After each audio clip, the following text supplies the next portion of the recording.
9648987824 पर आप डोनेशन भेज सकते हैं। आपके सहयोग की अत्यंत आवश्यकता। धन्यवाद।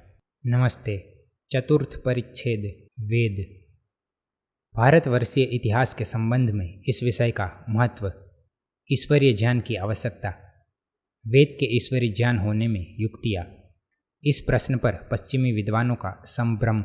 वर्तमान सृष्टि आरंभ के पूर्व भी वेद विद्यमान था, क्योंकि यह सनातन ईश्वर का सनातन ज्ञान है। अतः यह संसार मात्र के लिए है। ऋषि संतानों का ऐसा ही विश्वास है। आर्य लोग मानते हैं कि वेद को किसी मनुष्य व मनुष्यों ने नहीं बनाया, इसी कारण इसमें किसी प्रकार का इतिहास नहीं है। प्रश्न यह उपस्थित होता है कि जब ग्रंथकर्ता का ऐसा विश्वास है तो फिर एक देश विशेष के इतिहास में वेद विषय पर लिखने की क्या आवश्यकता है। इसका उत्तर यह है कि यूरोपियन इतिहास वेता वेद को प्राचीन आर्यों का प्रारंभिक इतिहास मानते और उससे ऐतिहासिक घटनाएं निकालते हैं। इसलिए आवश्यक है कि भारतवर्ष के ऐतिहासिक प्रश्नों को हल करते समय इन दोनों पक्षों पर भी विचार किया जावे। वास्तव में इन दोनों पक्षों में इतना विरोध है कि एक को स्वीकार करने वाले का प्राचीन आर्यवर्त के विषय में ऐतिहासिक दृष्टि बिंदु दूसरे पक्ष के मानने वाले के दृष्टि बिंदु से सर्वथा विपरीत हुए बिना नहीं रह सकता। आर्य जाति का विश्वास है कि वेद संपूर्ण मानसिक, आध्यात्मिक तथा प्राकृतिक विद्याओं का भंडार है। प्राचीन साहित्य, दर्शन शास्त्र, ज्योतिष, आयुर्वेद, धनुर्वेद, विविध विज्ञान,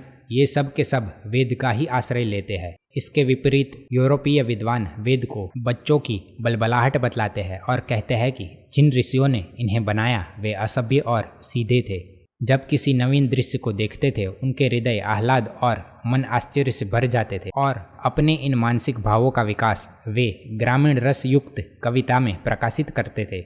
जिन कविताओं का नाम वेद है वे तत्व पूजा विषयक है। वैदिक समय के पश्चात देश में क्रमशः सुशिक्षा और सभ्यता का प्रचार हुआ। वैदिक समय की शिक्षा ग्रामीण प्रकार की थी, मनु के समय वह सभ्यता संकुल हुई इत्यादि। इतिहास का विद्यार्थी जब वैदिक समय की सभ्यता का पता लगाने लगता है तो उसके सम्मुख उक्त दो प्रकार की सम्मतियां उपस्थित होती है और वह संदेह में पड़ जाता है कि इन दो परस्पर विरुद्ध सम्मतियों में से किसको उचित और किसको अनुचित माने। अतः आवश्यकता है कि हम उक्त दोनों प्रकार के विचारों की पूरी परीक्षा करें। वेद के ईश्वरीय ज्ञान होने के विषय में विचार नहीं हो सकता जब तक कि ईश्वरीय ज्ञान की आवश्यकता सिद्ध न की जाए। कई पुरुष भ्रम में पड़कर ऐसा कहने लगते हैं कि मनुष्य बिना किसी उच्च शक्ति की सहायता के ही क्रमशः अपनी उन्नति कर लेता है और पूर्ण सभ्य बन जाता है। इनका कथन कहाँ तक ठीक है, इसका विवेचन भी साथ ही हो जाना चाहिए। संसार का अनुभव हमें बतलाता है कि बालक कभी उन्नति नहीं कर सकता जब तक कि उसे कोई विद्वान शिक्षा न दे। इस विषय पर मुगल बादशाह अकबर तथा असीरिया के महाराज अशुरबणिपाल,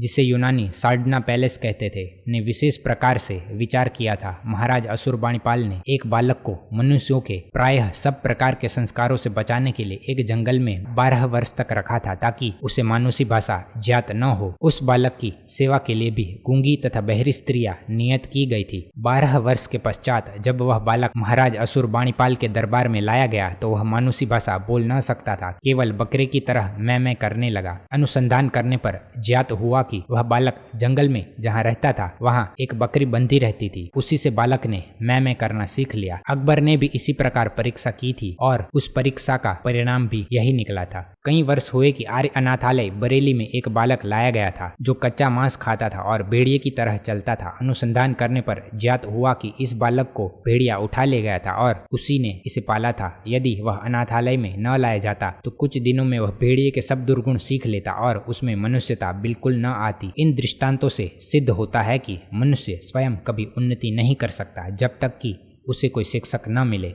बुद्धि अपने आप उन्नत नहीं होती। बुद्धि का बहिरंग ज्ञान के साथ वैसा ही संबंध है जैसे कि दिया सलाई का अग्नि के साथ।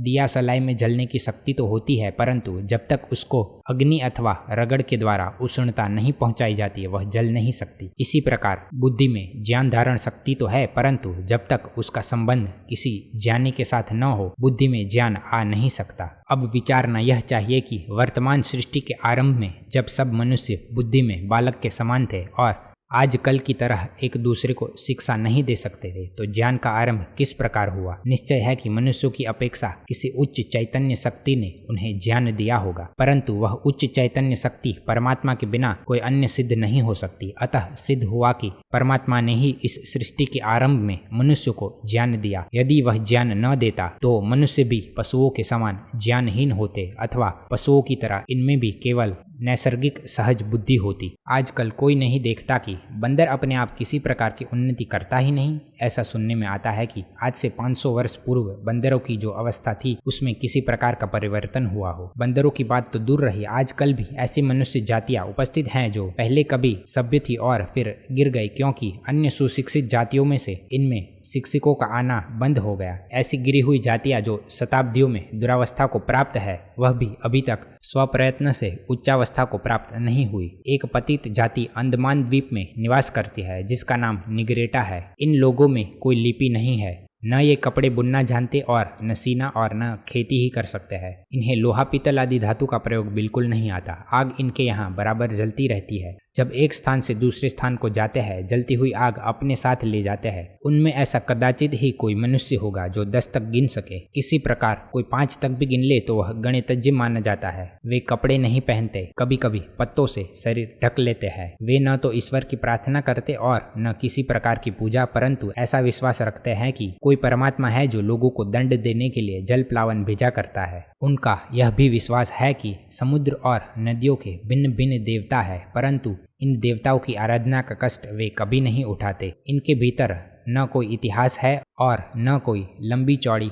लोक कथा। सने सने इस जाति का नाश हो रहा है। यदि स्वभावतः उत्तरोन्नति का विचार ठीक है, अर्थात मनुष्य जाति स्वयं बिना किसी अन्य महान चेतन की सहायता के उन्नति कर सकती है, तो क्या कारण कि उक्त निग्रेटा जाति शताब्दियों से हीनावस्था में पड़ी रही और उसने किसी भी प्रकार की उन्नति नहीं की। अतः ईश्वरी ज्ञान की आवश्यकता सिद्ध हो गई।